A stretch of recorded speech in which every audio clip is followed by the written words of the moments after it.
When you guys kind of took control of the game, they had gone on like an 11-0 run or something like that, and then you guys came right back and retook the lead.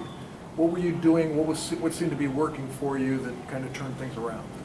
I thought we started moving the ball a little bit better. Running, first half we weren't really running our offense through, but once we, were a little bit more patient, moved the ball around, we were able to get a couple good looks and go on a little run of our own. Maggie, this you're a senior now, but the league this year,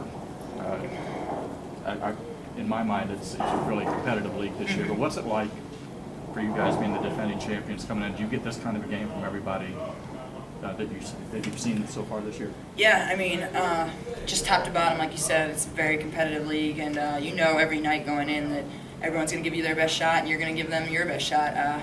But that's what makes the Big Ten so much fun, is just how competitive it is every night. Yeah, they're up by 7, but then you kind of expect you were going to get that from them. But I think you got called for a charge for an offensive foul and get stripped. Mm-hmm. But you just learned to have you learned just to keep moving? Yeah, this lady right here has helped me with that a lot, keep me sane. But yeah, you got to keep playing.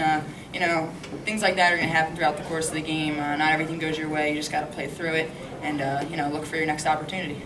Go ahead. Maggie, you had fans getting on you after an air ball down there. When they start that, do you laugh about that? Does it kind of make you play a little bit harder, maybe? Yeah, a little bit. It's fun. It's just, I love that kind of stuff. It's fun just, to see the crowds that into it, and it's good for women's basketball to see people coming out and supporting their team like that, yeah. What was the turning point for you, Maggie? First couple of minutes, you weren't getting a lot of shots up. It seemed kind of hesitant. What was the turning point for you in the game when you started to get going?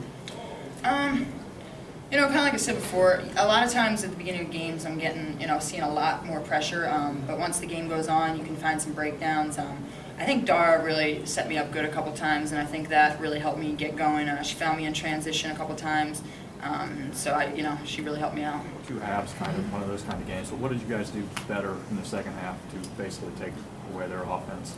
Well, I thought they were doing a good job of attacking us in the high post, going high-low. They were doing a good job of attacking us in the short corner. So we just tried to make some adjustments in our zone and, try to contain, keep the ball out of the paint. The paint touches were bothersome for us in the first half. I think when you over in your place, you pretty much wanted to shoot from the outside. This is a team that you really want to force to beat you from the outside. Well, they're such a good dribble penetration team. Alice Dawson, Raven Ferguson, and Ellerby, they do such a good job of attacking off the dribble, and when they get paint touches, it just causes a lot of problems. So we definitely wanted to keep the ball in front of us and not give up paint touches and layups and things of that nature. And I thought our zone was helped us do that, keep them out of the paint. Maggie, You've obviously done a good job of imprinting your program and turn them into a championship program. But what do you remember from what did it take to get that going after the your first year was pretty tough? Well, I think it takes time to imprint your culture and your way on the program.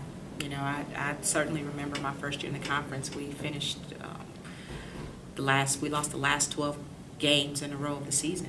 And I vividly remember that. And we were competitive and we fought, and a lot of them were close games. But it just takes time to develop the style that you want to play, the culture that you want to play. It takes time and learning how to win in Big Ten conference play. So, Kevin's won at every place he's been, and he certainly is gonna. They're winning now. They're on the plus side. They're above 500. So, I'm not worried about Ohio State. I'll just say that. I'm not losing hairs about how good Ohio State is going to be and how quickly, because I know they're going to be really good really quickly. were you happy with the way you guys kind of bounced back after the loss the other night? Yeah, that's one of the things I like about our team is we're pretty resilient.